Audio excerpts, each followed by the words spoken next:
They were like strange creatures I'd never seen before. They congratulated me on marrying my brother. They said my dress was nice, but then one of them suggested that hers looked better. I felt like saying that might hurt the bride's feelings. It was supposed to be the happiest day of my life. In the room where the bride was getting ready, I was surprised by my sister-in-law and mother-in-law. They made rude comments with a sassy attitude. I couldn't believe how they talked down to me, and my sister-in-law's outfit was outrageous. Her dress was so white it could have been mistaken for a wedding dress, and it showed off her thighs through a slit. She even had fur wrapped around her off-shoulder design. My mother-in-law looked at her daughter with so much love. Meanwhile, my husband looked at them with a cold expression. I never thought I'd experience such bullying on my wedding day. It was too much to handle. Looking back, it's no wonder my sister-in-law's attempts at matchmaking never worked out, considering how she behaved even at someone else's wedding. My name is Anaya.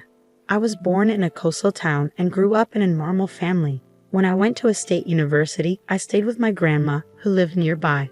Living with her, someone who always cared for me, was my dream. Her cozy old house blended Western and ethnic styles, giving it a nostalgic feel that I adored. Even after finding a job, I chose to stay there, enjoying moments on the balcony, chatting with Grandma, and snacking on seasonal fruit. When Grandma got sick, I took over caring for the house, hoping she'd recover, but sadly that wish never came true. As Grandma's health declined, she moved to a facility in our hometown. I want to look after Grandma, I insisted, but she smiled and told me, "You've done more than enough. I want you, Anaya, to find happiness." After Grandma passed away, I married Jesse, who had always been there for me. Now we live in a house filled with memories of Grandma, but our peaceful newlywed life is often disrupted by two troublesome women. How did someone like you, with such an ordinary face and slim figure, end up marrying my brother? One day, my mother-in-law asked me to make lunch for my sister-in-law, who had a meeting with the neighborhood association. Instead of thanks, my sister-in-law greeted me with sarcasm. I just wanted to leave, but if I did, they'd likely follow me home. Satisfied with her own conclusion, sister-in-law said, "Ask your brother." Well, maybe you two are a good match since he's not that great either. Then she quickly ate the curry I made. I think she believes that eating slowly in front of men makes her more attractive. My sister-in-law might seem mischievous, but what's really scary is her lack of consideration for others. She looks down on everyone, including me and her own brother, without a second thought. It's really tiring. And dealing with her mother, who raised her, is even more challenging. Instead of simply disliking me, my mother-in-law seems more focused on boosting her daughter up by putting me down and giving me orders. That's why she always asks me to do things. If I don't pay attention to her daughter, she'll either keep calling me or show up at my door nonstop. It's like a never-ending nightmare. Mother-in-law always made it clear that her daughter was her top priority and didn't seem to care much about her son, my husband. He insists he wasn't mistreated, but he also says he never felt valued. His father left for a work assignment 10 years ago and never came back, even after retiring. Despite this, he still sends money for their living expenses, so it seems neither mother-in-law nor sister-in-law care much about him. My husband tries to talk to them about their behavior, but they ignore him. To them, he's just another person to look down on. It broke my heart to see my husband suffer more than me, and I often gave in to mother-in-law's demands, which was a mistake. The two of them became increasingly difficult to bear, and as a couple, we grew exhausted. We couldn't continue like this. So determined, my husband and I decided to come up with a plan. Just when we were almost ready, mother-in-law and sister-in-law unexpectedly came to our house. It was a hot summer day, and my husband was at work. With reluctance, I greeted them. "Hello, sister-in-law. What brings you here?" Just because we're your cute sister-in-law and mother-in-law doesn't mean we need a reason to visit. You need to work on that stingy attitude. It's hot outside. Let us in. You're so thoughtless, sister-in-law snapped. I really didn't want to welcome them into Grandma's cherished house, but to avoid making a scene, I reluctantly let them in. I served them coffee and some cookies I had baked the day before. "What? No cake?" Sister-in-law complained. "I'm sorry we came unannounced." "Well, it's fine. Your cooking is all right, even if it's a bit simple," mother-in-law added. "That's true. We'll give you that," sister-in-law agreed. Strangely, their compliments felt more eerie than nice. The house is old but roomy, It's decent, mother-in-law remarked. To me, this house is just right, sister-in-law added. Elle is getting married, mother-in-law suddenly dropped the bombshell.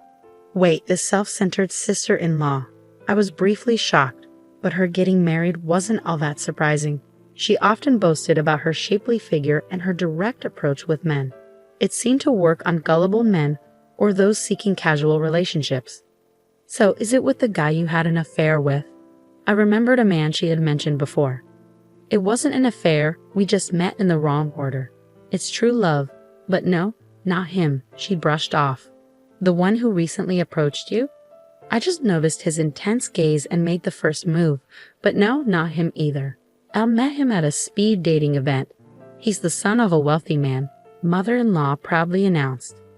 That's right, I'm having a shotgun wedding with a rich guy. Good for Elle, unlike your brother who married someone like you, she added, taking a jab at me. I'm already pregnant, she continued, driving her point home. The speed dating event was about 3 months ago. She probably charmed an unsuspecting man. I feel sorry for him and his family, mother-in-law commented. Did you end things with the other guys? I asked. Not yet. They all adore me so much, I can't bring myself to break it off. It's bound to happen eventually. Elle is just so charming. But what truly makes Elle happy is money, sister-in-law explained. I had a feeling, but I still wondered if the child was really fathered by that wealthy man. We want to use this house for a pre-wedding family gathering. Their hidden agenda became clear. I was so disgusted that I blurted out my response, absolutely not. They glared at me, and to avoid a confrontation, I quickly tried to smooth things over. I didn't want to make a scene, so I scrambled to find the right words. I think a groom's family would prefer to see their future daughter-in-law's actual home, but our place is a bit messy, and it's just a small apartment. Then tidy up and stop smoking indoors, sister-in-law snapped back. But won't it seem odd if they're invited to the bride's brother's place? I expressed my worry. You're not understanding. We'll just say this is Elle's family home. What if they find out the truth? As long as you and your husband keep quiet, it'll be fine. You're getting married, so pretending just for the introduction won't fix anything. Once we're married, he's mine, and besides, I'm pregnant, sister-in-law asserted. It's not that simple. You're so thoughtful to be concerned. But why not just make this house truly belong to mom and dad? Sister-in-law's absurd suggestions left me speechless. Oh, come on. What a terrible idea. This house belongs to my grandma. It's not just up to me, I objected. Don't you understand? Once you're married, everything belongs to the husband's family. It's a common rule, sister-in-law argued. Well, you better get used to it. What's yours is now ours. So next Sunday, we'll bring the fiance and his family over. And make sure to prepare a fancy and cute meal, of course. We'll pretend Elle made it and even change the curtains to match Elle's teeth. Mother-in-law chimed in. We're relying on you, sister-in-law, they said before leaving, imposing their wishes and convenience on me. All that was left was my boiling anger and a stack of dirty dishes. I'm sorry, we won't let them use it, my husband said that night, his heart heavy after hearing the news. Of course not, but even if we say no, they'll just force their way in. Maybe we should accelerate our plan. I could handle their mistreatment of me, but I won't stand for them disrespecting Grandma's house. We'll make them pay for all the bullying, so be prepared, I declared. The next day, I made several calls. Despite the sudden change of plans, everyone was understanding. I was truly thankful. Once everything was arranged, I called mother-in-law. Mother-in-law, I want to make sure Elle's wedding is perfect. Can we have a bit more time? We're planning to renovate to make it just right for the couple, I proposed. Anaya, I misjudged you. You're truly kind-hearted. But we need to get going with the wedding preparations, so please hurry, she replied. I understand. We'll be ready in 3 weeks. Why don't you start searching for a wedding venue? I suggested. You're very considerate. It's almost surprising. But yes, we'll leave the introduction to you and focus on the wedding, she agreed. Was this our first pleasant conversation and perhaps our last? Those two won't suspect a thing, and they won't set foot in this house until the day of the wedding. Okay, we're going to be really busy starting today, my husband said. We had a very close deadline. We would work really hard without much rest, but it was all for our future. 3 weeks later, The day my mother-in-law had set for meeting us arrived. My husband and I were nervous, waiting for her phone call. I could almost imagine my mother-in-law's angry face as she called. At 10:00 a.m., my phone rang, showing my mother-in-law's name. I answered the call. "Anaya, what did you do?" My mother-in-law's voice sounded very upset. "I thought you'd like it. I made a perfect meal for you and Elle," I replied. "What did you do?" she asked again, her voice getting louder and more panicked. But her words were hard to understand. The place she brought her fiance's family to, pretending it was her home, wasn't Grandma's house anymore. I had prepared a new home and meal for them, but it seems they weren't happy about it. Mother-in-law's words were still hard to understand. She probably wanted me to explain everything to the other side. "I'll do that. I'm sorry if I made you upset. Can you put me on speaker so the groom's mother can hear?" I asked. The shouting stopped and a calm woman's voice came through. "Are you Aaron's mother? It seems there's been a mix-up." "Oh wait, not Aaron, sorry," she corrected herself. "So Aaron finally left his wife for Elle, or is it Ivan Phil?" I listed all the men my sister-in-law had been involved with. "Anaya, stop it," mother-in-law screamed, louder than before. The call ended. They were probably in the middle of a big argument. That felt satisfying. Anaya, my husband, who had listened to the whole conversation, looked at me with apology in his eyes. "I'm sorry for making you do that. I should have handled it," he said, sounding regretful. "No, remember I said I wanted to get back at them one last time for Grandma's beloved house. Come on, I've explained this. Grandma wanted me to be happy. I love that house, but you're more important to me than it." My mother, Grandma's heir, had planned to demolish the house, turning it into vacant land. It was earthquake resistant, but keeping up an old house is hard.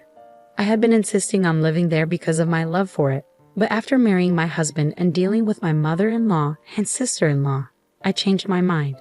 I didn't want them to ruin that house, but I didn't want to leave my husband either, so I wanted to say goodbye to Grandma's house with good memories. That's why I asked my husband to find a new job, and we prepared to move back to my hometown. We just sped up our plans. I had Grandma's house demolished and built a small dog house in the middle of the empty land with a tag that says Elle. It looked like a cozy log cabin, but it cost us a bit more than we planned. I even got some fancy dog food from the pet store. Everything was set. Grandma liked you. She wouldn't want us to break up because of that house, Anaya. "I promise I won't waste the chance you've given me," my husband said, looking at me with sincerity. I trusted him when he made that decision. It's been a year and a half since then. After we moved to my hometown, my husband, who was a bit unsure at first about the fishermen in the neighborhood, has become even more popular with them than I am. He seems to really enjoy the coastal town's breeze and all the seafood dishes. His once pale skin now has some color to it. Seeing him happily eating grilled salmon for dinner makes me really happy, I told him. "Did you check your emails today?" my husband asked.